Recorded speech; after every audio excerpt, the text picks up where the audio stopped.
Welcome to Get Sleepy, the podcast where we listen, we relax, and we get sleepy. My name's Thomas and I'm your host. Thank you for tuning in and giving us your support, and hopefully making this podcast a regular part of your bedtime routine. Tonight we have a retelling of an old Japanese folktale. We'll go on a journey back in time to feudal Japan, where the land is filled with stories. Each road marks a path walked by a poet. Each castle houses an epic history within its walls, and each temple holds 10,000 prayers. But our tale is a smaller one, of a simple farmer and his extraordinary dream one rainy afternoon. So, I hope you're feeling calm, content, ready for a good night's sleep. It's absolutely fine if you're not quite there yet though. Just simply listen along to tonight's story, and it's going to help you relax naturally. Give your mind a comforting tale to focus on just enough that it still allows your mind to settle. So take a nice, deep breath in,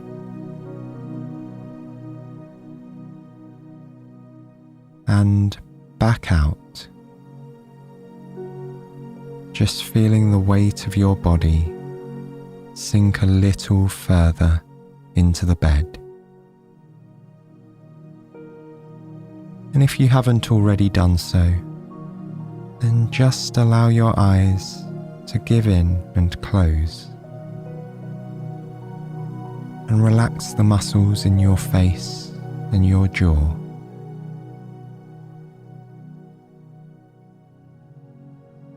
And as you just watch the darkness behind your eyelids, I'd like you to picture a butterfly. See the outline of its delicate wings as they slowly beat up and down. Notice how bright its colours are, and how softly it moves through the air. Behind it, a tree rises up from the verdant ground. Watch as the butterfly carries itself higher and higher, fluttering around the trunk. The sky is overcast and grey. Deep within a cloud, a single raindrop forms. It grows heavier and heavier until it falls and lands on a dark green leaf. Soon, it's joined by thousands of other raindrops. Listen as they patter against the branches and the ground. The butterfly seeks refuge in a hole in the tree. It lands on the gnarled old bark and stills its wings as it comes to rest. Beyond its safe haven, large fields spread out around a little country village.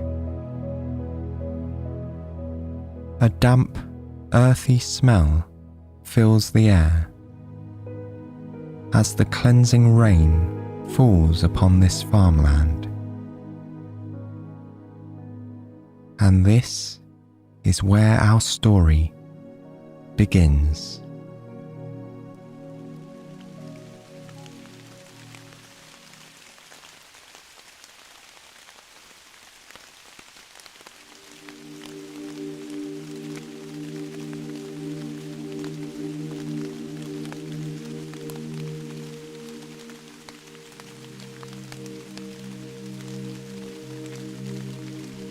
Akinosuke was a simple farmer who worked hard in the fields outside his village in Japan. One afternoon, a rain shower drove him and the other farmers to abandon their work for a few hours. Laughing, they ran beneath the wide boughs of a giant cedar tree in search of shelter. Once they were safe and dry, Akinosuke and the others decided to make the most of the situation and take an early lunch. As raindrops pattered gently on the canopy above their heads, they ate and drank and allowed themselves to fall into the kind of drifting small talk that comes so easily for old friends. While Akinosuke was enjoying his food, a small butterfly fluttered in from the rain and landed on his knee. He was about to swat it away, but an old farmer stopped him. The butterfly is a symbol of the human soul, the old farmer explained. When people sleep, their souls travel the world as butterflies, creating dreams. It was a curious suggestion, Akinosuke thought. He wasn't sure he believed it, but he left the butterfly alone. A few minutes later, he looked back down and saw it had already flown away. Soon, Akinosuke's stomach was full of warm soup and sticky rice, and he was feeling very content. Leaning his head against the trunk of the giant cedar, he felt his mind begin to drift, carried along by the soft murmur of the friendly conversation nearby. In no time at all, he was fast asleep. After a short while, he found himself coming back to wakefulness. He thought about how nice it was to sleep beneath a tree and awaken to the fresh scent of cedar wafting in the breeze. But as Akinosuke lay against the soft bark, he realized something was different. He could no longer hear his friends talking and laughing. He opened his eyes and found he was now sitting alone among the thick roots of the massive cedar. There was no one else nearby. The only sound was the dripping of rain falling from leaf to leaf. Akinosuke assumed his friends had merely returned to work, leaving him to wake up from his nap in his own time. But he couldn't see them anywhere. The rain was now accompanied by a light fog that made it hard to see far into the distance. With every moment that passed, the fog seemed to be growing thicker. Akinosuke peered into it. From the place where the fog was most dense, he could just make out some human figures walking towards him. It appeared to be a large group. As they drew closer, it became clear that these were not his friends from earlier in the day, for farmers had never worn such luxurious silks, or used golden hairpins, or walked on such ornately designed sandals. It did not take much guessing for Akinosuke to realize that he was in the presence of a royal procession. He scrambled to his feet and bent at the waist in a deep bow. The leader of the royal procession was an older man with twinkling eyes. He approached and told Akinosuke to rise. The bow was not necessary, the old man said, for they had been sent by the queen of the realm to find him. They had come to ask for his help in a matter of utmost importance. Akinosuke straightened himself upright and took in the full majesty of the group.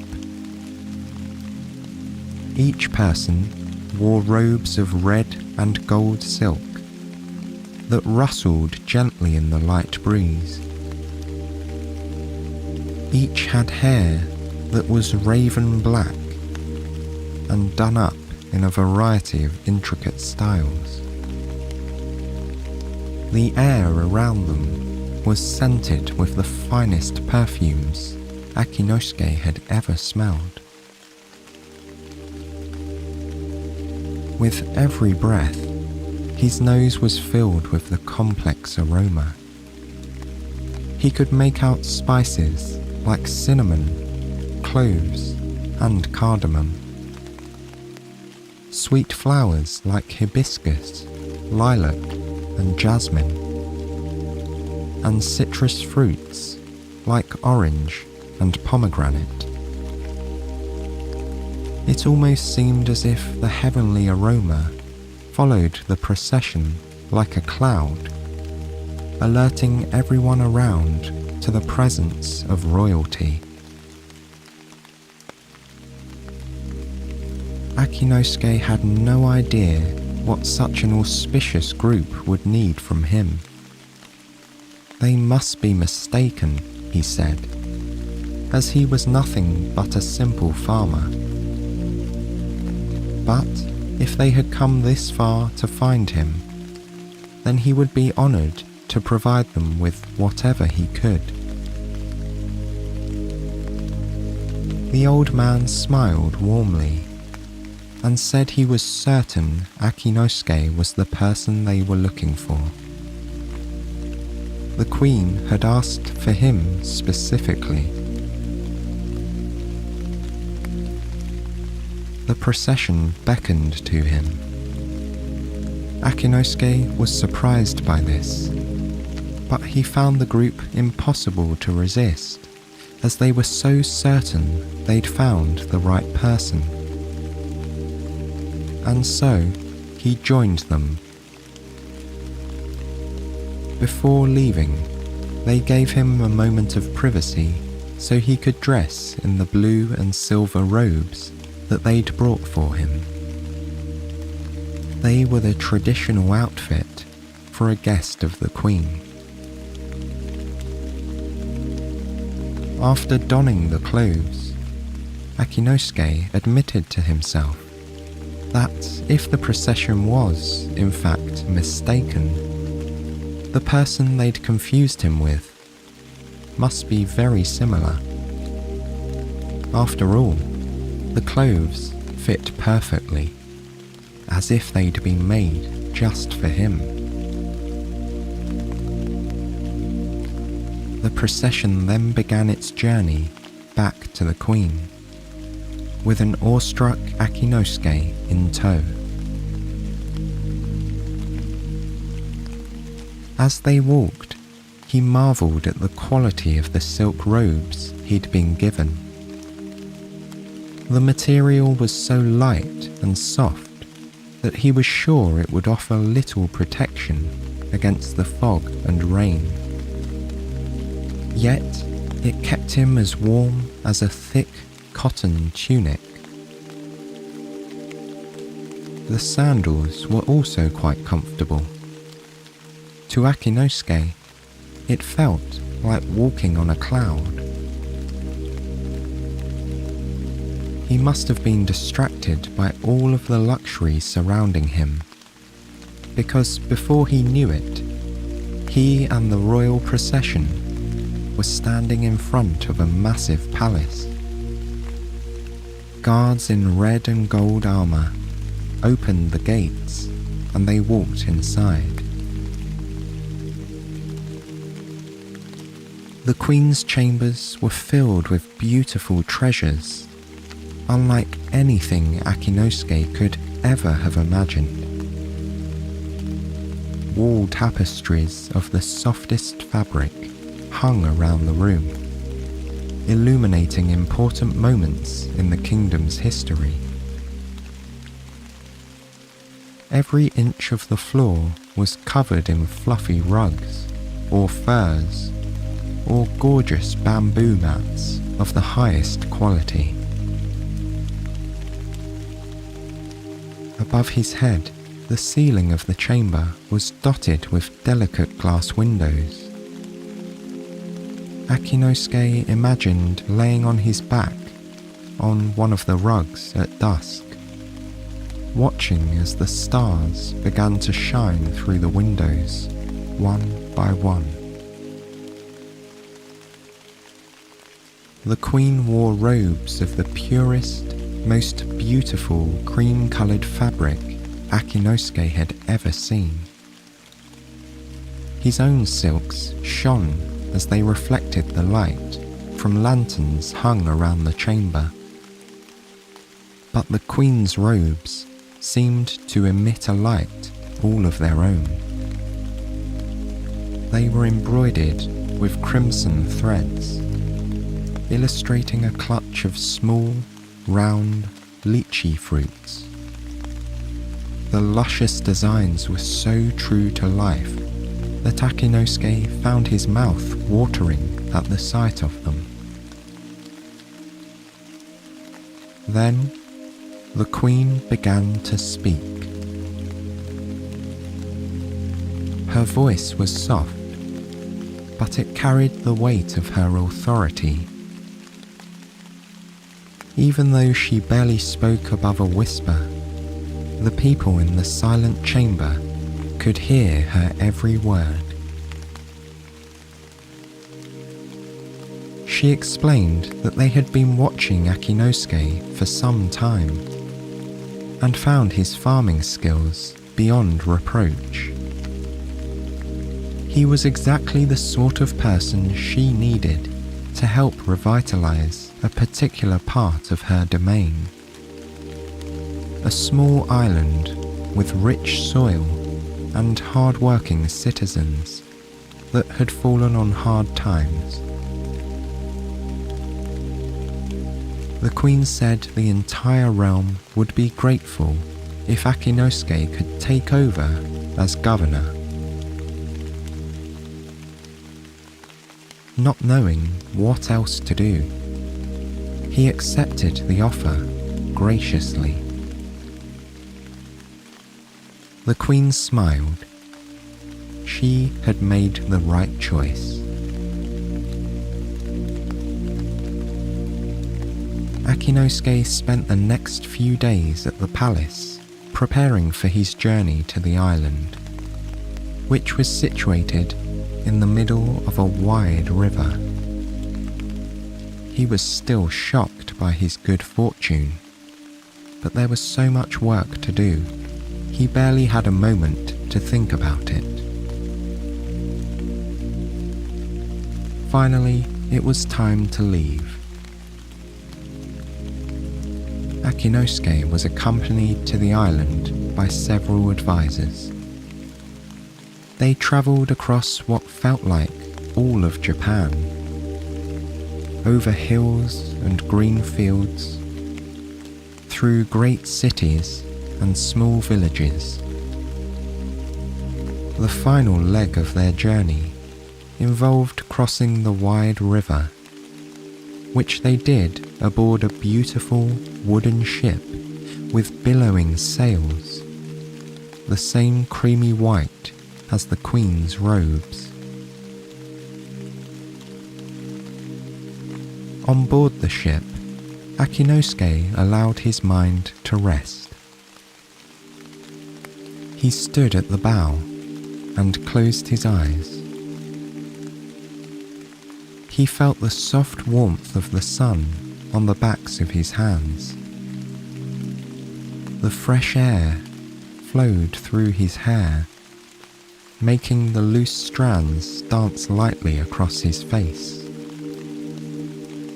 Birds called to each other over the gentle lapping of the current against the ship. The serene rocking made Akinosuke think of his hammock back home and the way it would swing in the warm summer breeze.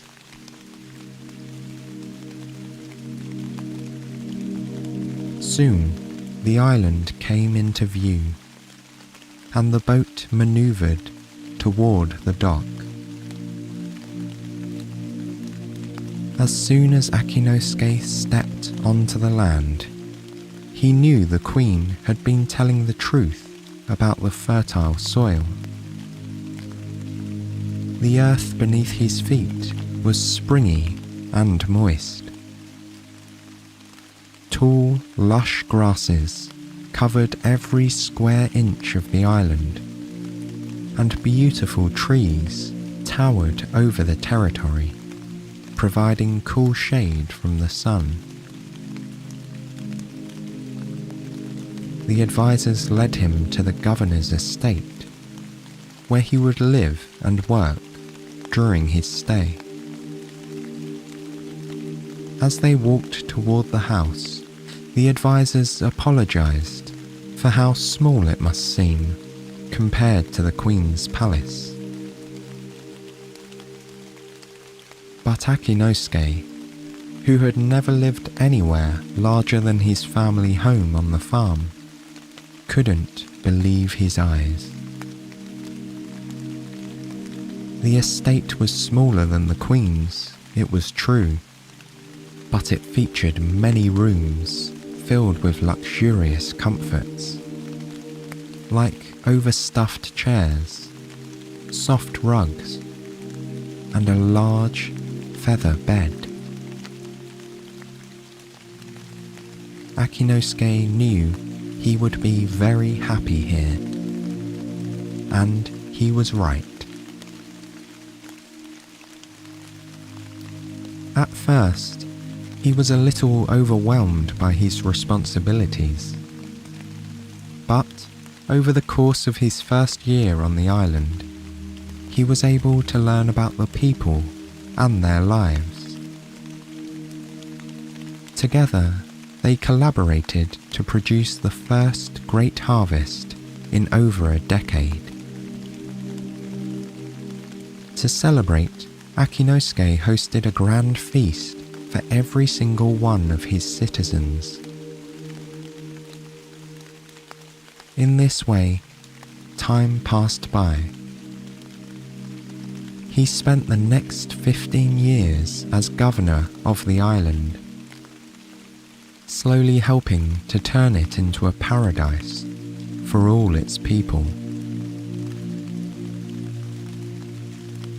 The woods, which grew wild, were tamed and carefully pruned into orchards that produced the sweetest plums, cherries, and pears in all of Japan.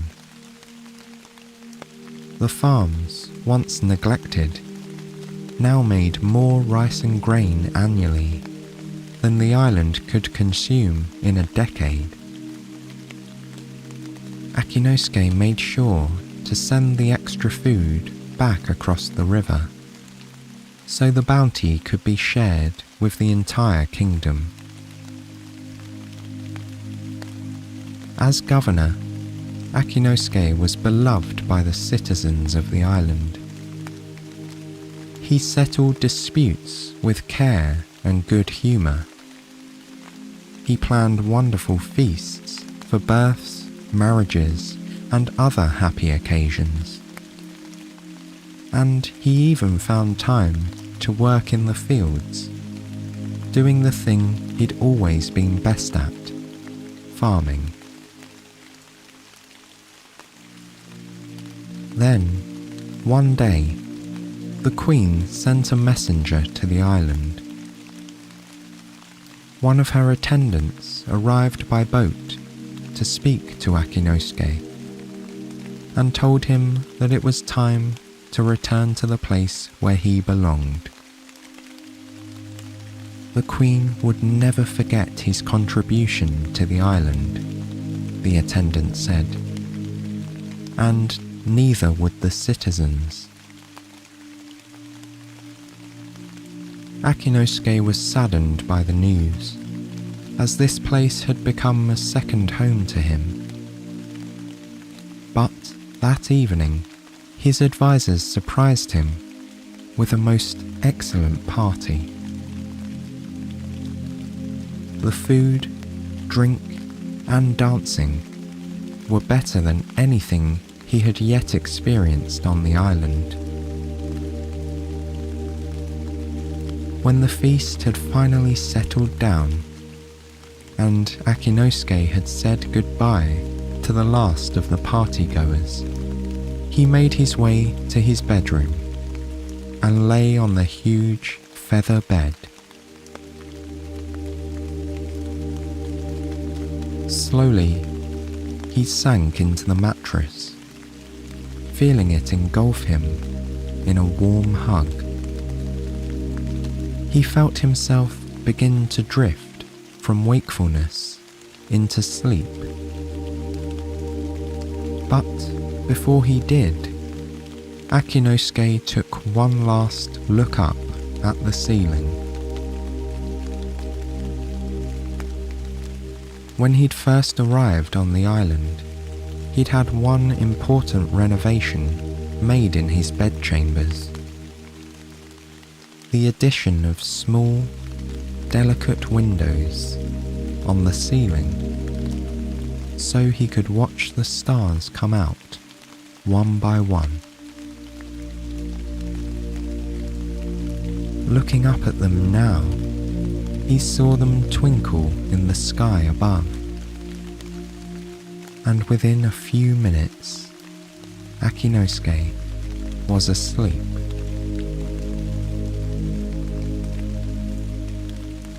The next morning, the Queen's attendant led him to the dock where the boat sat silently on the water, ready to carry them back to the mainland.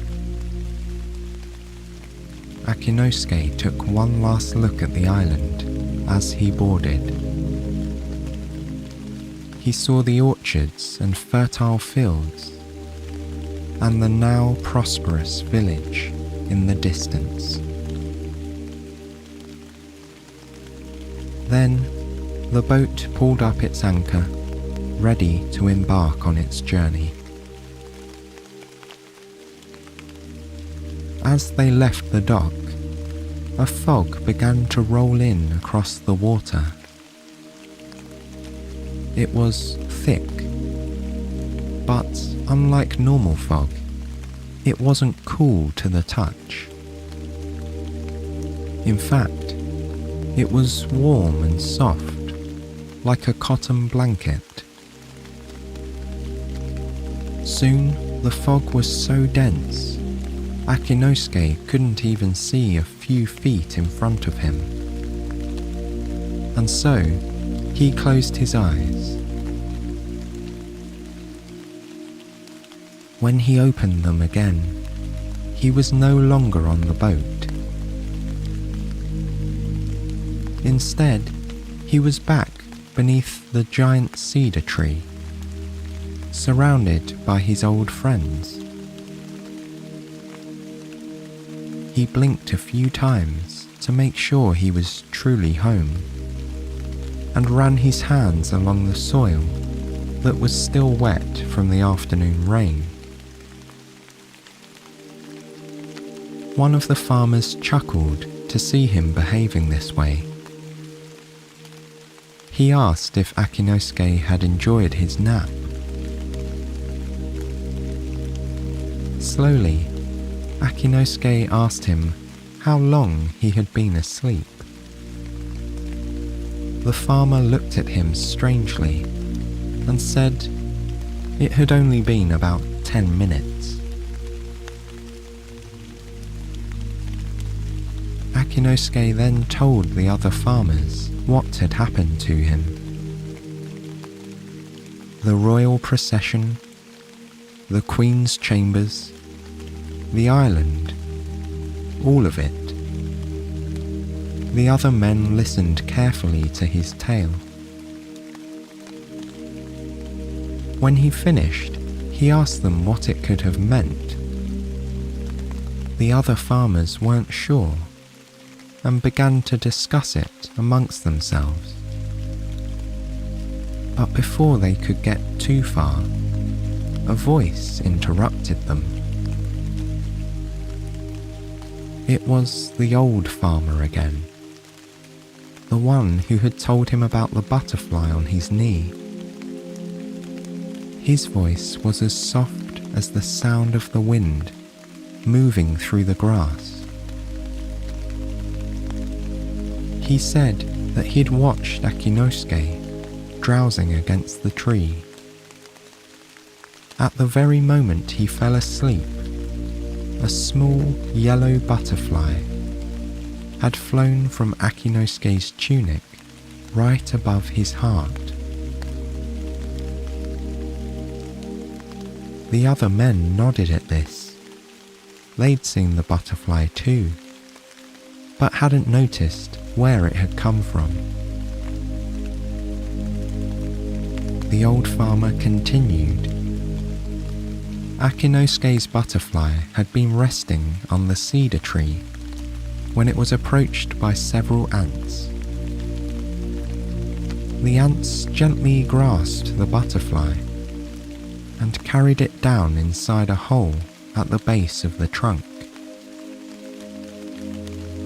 A few minutes later, the butterfly had reappeared from the same hole and flown back into Akinosuke's tunic, just before he awoke from his nap. Perhaps that would explain the dream he had shared with them about the procession that had brought him to the Queen's estate and then to the island. Akinosuke and the other farmers agreed that there was one way to find out. Together, they gently pulled back some of the dirt from the base of the cedar tree, where they found a small ant colony. One part of the colony looked very familiar to Akinosuke. It was a patch of earth covered in bright green moss. The rain had created a small stream that surrounded the patch, giving it the appearance of an island. In that small stream, a tiny boat made from twigs and bark was floating in the current. Together, the farmers gently replaced the earth so as not to disturb the ants any further. By this time, the rain had stopped falling, and after a little more conversation, the farmers returned to their fields. But Akinosuke would never forget that day.